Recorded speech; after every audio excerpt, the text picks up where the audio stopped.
Call to the booth. It's wild card week, so you know we got to look at the Saturday games today. We gonna look at our awards today, and we got my draft mate, number 2 pick in the 2008 draft, Chris Long, joining us today as well. Paul, do what you do.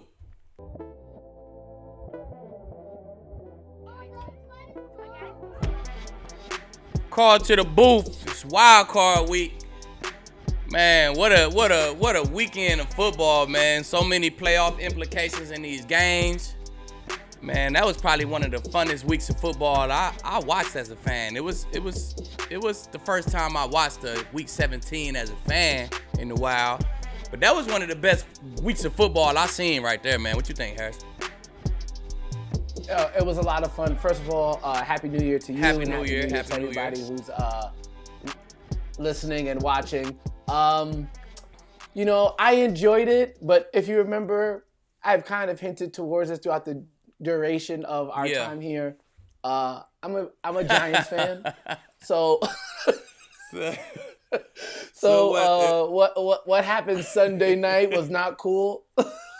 Like, granted, I still didn't think that they would make it, but then to have it it's like the carrot's dangling in front of you, and you think you have a chance, and then you don't. But we'll talk about that with Chris Long, as Aqib alluded to in our intro. We'll get all into that. But very excited to release Aqib's and the Call to the Booth No Fly Zone Awards. Now, usually when you have awards, media outlets give out awards. It's the generic MVP, Coach of the Year, but we know who Aqib is. We know what Aqib has done in the league. So we're going to focus it towards his expertise.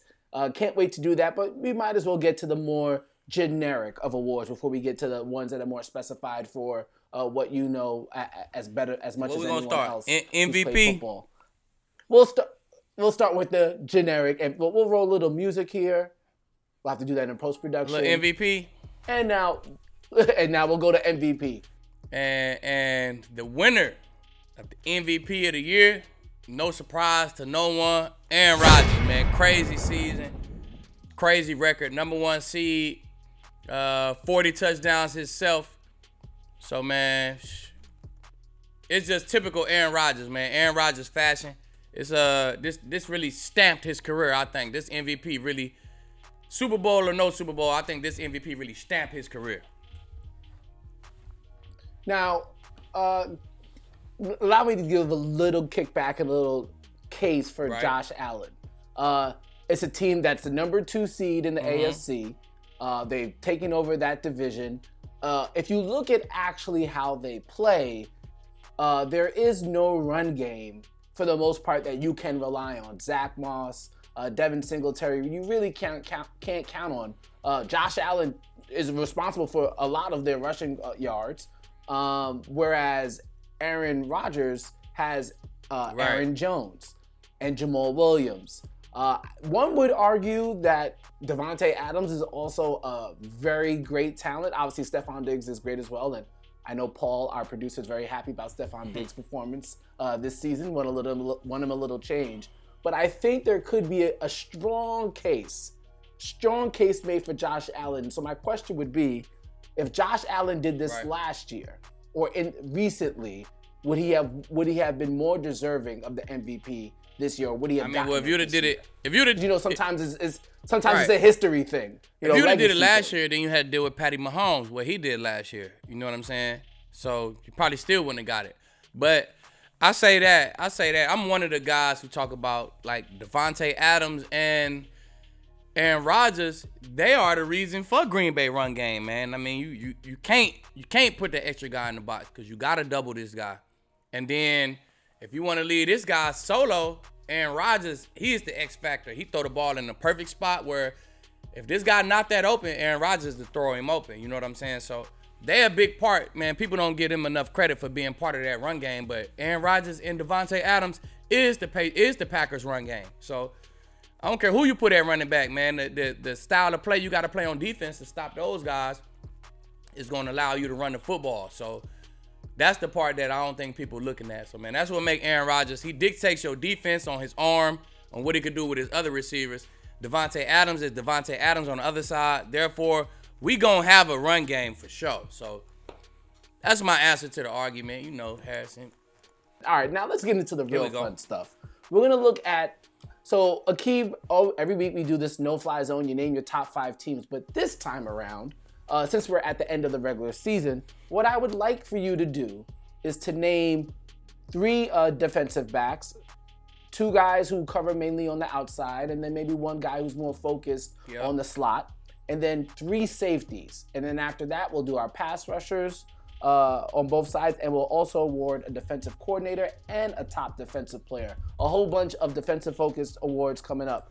So first, let's go with the 2 DBs that you would like to highlight on this no-fly zone. All right, my no-fly zone corners.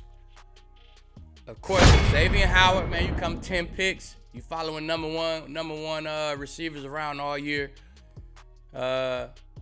Give up 4 touchdowns, 600 yards, man.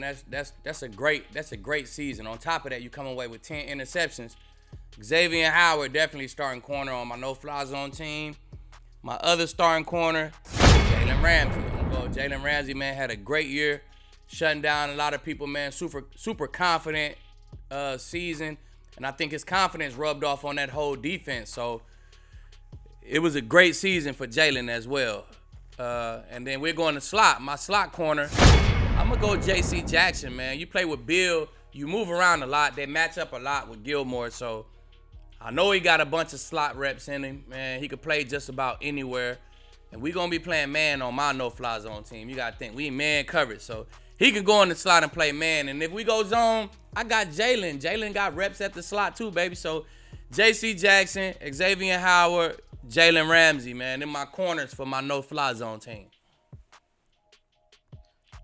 As we saw all year, the Rams have been one of the top defensive. Jalen Ramsey's addition and great year has definitely helped. Miami's been in the no-fly zone, and they were this close to making it to the playoffs, powered by their defense. So, of course, XAVIEN Howard deserves some love. And as we've seen all year, the Patriots have been in that no-fly zone pretty much in and out all year long. All right, so let's go to the safeties. 3 safeties for us, Safeties. Going MINKAH FITZPATRIck.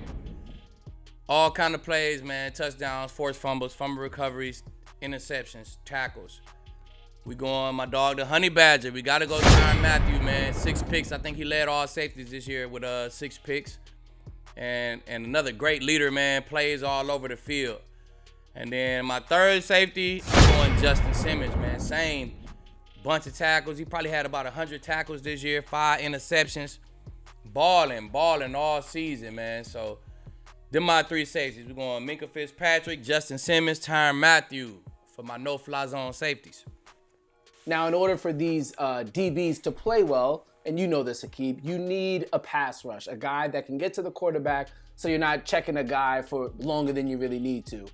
With that being said, if you can identify an outside rusher and an inside rusher that you would rely on, or these guys would rely on this no-fly zone. Well, look, low-key, our rushers, they're small. They like, you know what I'm saying? They're a small part of the no-fly zone. I remember Vaughn from back in the day, like, man, I'm no-fly zone, right, Leave? And I used to be like, yeah, you know fly, Vaughn, because we need them. You know what I'm saying? We need them. They part of us.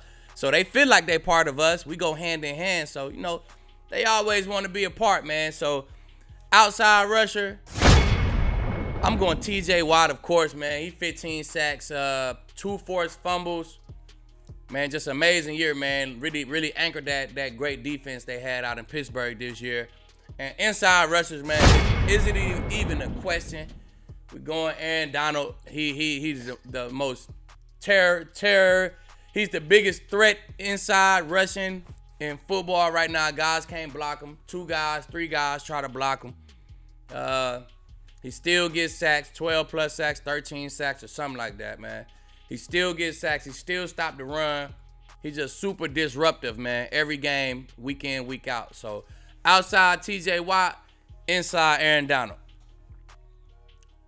Now, some people who aren't smart enough will say maybe it's a little favoritism here, a little bias because of your time with the Rams. But if you really know football, you know who Aaron Donald is. I'm telling you, it's turn on the tape. Just turn on the game and watch him play, man. He gonna have more to do with the quarterback than anybody else on the field, man. So Even if it's him not getting pressure and another guy's getting pressure, but that other guy one-on-one all day because Aaron Donald is doubled all day. You know what I'm saying? He always got something to do with the pressure. So Aaron Donald for sure deserves to be on that list. All right. Speaking of which, so we've awarded some players, but a player can be great, but obviously you need a coach that puts you in a position to be great. Who's the defensive coordinator that you want to highlight for your no-fly zone defensive coordinator of the year? Don't say I'm biased, but hey, I gotta go. Brandon Staley, man, he inherited a pretty good defense. He introduced them to a new scheme. Them guys mastered that scheme, man. He moved Jalen Ramsey around. He had him outside strapping number ones. He had him in the slot when it really wasn't a number one for him to strap. And I think the team, man, just the team overall just bought into what he was preaching. And they did a great job mastering that defense, and they came out the best defense in the league as far as total yards and scoring, man. So that's what you're trying to do. As a defense, we want to be the number one defense as far as yards. We want to be the number one defense as far as points. And on top of that, we want to be up there in turnovers. They had a pretty good year in them turnovers as well, man, like 14 picks or something like that. So they took the ball away. They stopped teams from scoring points, man. That's the name of the game. And it was his first year doing it. So definitely Brandon Staley. We're going to go Brandon Staley, Defensive Coordinator of the Year, baby. Good job. All right, before we go to our next segment, there is one final award and the biggest of them all. Who is your no-fly zone Defensive Player of the Year? Now no-fly zone Defensive Player of the Year. It's a DB. This is like our best DB of the year award. And, of course, that thing go to XAVIEN Howard, man. He shadowed number one receivers all day. I'm talking DK Metcalf, the Tyreek Hills, everybody, man. If you look at the schedule, whoever that number one receiver was, XAVIEN Howard, he followed him. He shadowed him. You know what I'm saying? He gave up 4 touchdowns. I checked his PFF yesterday. PFF give you the real locked in stats, right? You know what I'm saying? He gave up like 47 catches, 600-something yards, 4 touchdowns. Now, if a regular corner, you don't follow people and you do that and you like a number one corner on the team, that's a solid year. The yards is kind of high, you know what I'm saying? But that's a solid year, man. That's not a bad year. Now, mind you, if you following around all number one receivers and it's Stephon Diggs, it's Tyreek Hill, it's DK Metcalf, and every team you play, it's a receiver like that who you guarding and you give up those numbers, man, that shit is great. Trust me, I'm telling you. That shit is great. That shit is amazing. He had an amazing year. All kind of highlights, all kind of one-handed interceptions, man. And then you got 10 picks. You get 10 picks, man. That's hard to do, man. Nobody did that since my dog Cromartie. I don't remember what year, but it was when I was playing, before I played or whatever. 10-pick year. Probably was my rookie year or the year before I got in the league, actually. But that's a great season, man. Take my hat off to XAVIEN Howard, man. Great season, man. He finna hit that stride. He gonna be a big name in this league soon to come. Super big. I'm only disappointed in the fact that we're giving out awards that we should have wore a tux or something like that. Other than that, enjoyed it. I'm sure the guys who get your recognition will enjoy it as well. You know what that also means, though? You might have people on your bumper being like, hey, yo, Lee. What's new? I seen these awards. Hey, what's new, Harrison, man? They always complaining. You know what I'm saying? They want the Dolphins on this week's no-fly zone list. And hey, you give up 360 yards in the game that you got to win to go to the playoffs, then you don't make the list, baby. But, hey, XAVIEN Howard, he had a pretty good game. You know what I'm saying? Straight. There you go. All right, we'll be right back.